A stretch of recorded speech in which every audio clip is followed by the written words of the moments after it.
वाढवायला या देशामध्ये फक्त 2च राज्यात कृषी मूल्य आहे, एक कर्नाटकात आणि एक महाराष्ट्रात. बाकी केंद्र अधिकारीच आहेत. आणि महाराष्ट्रातलं कृषी मूल्य आयोग मी 1100 किलोमीटर पायी चलून करून घेतलं. उभं झालं नाही, करून घेतलो मी. आणि अध्यक्ष मीच झालोय. कमाल आहे की. तुम्हाला गमत सांगतो, तुम्हाला वाटत की कसं झालं.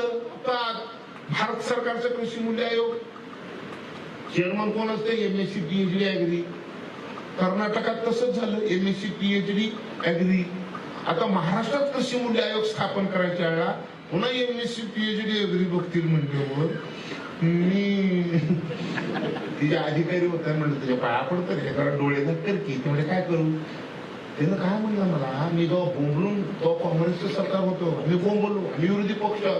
सरकारने म्हणलं की आमचं सरकार पुन्हा निवडून आलं की आम्ही कृषी मूल्य लागू करू. आणि म्हणलं मग आमचं आलं तर काहीतरी होईल बघूत म्हणलो.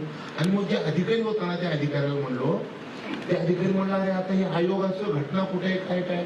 मी म्हणलं सगळे आणतो, तू काहीच करू नको. त्याला वाटलं मी सज्ज नाही, मी घटना वगैरे आणून दिली.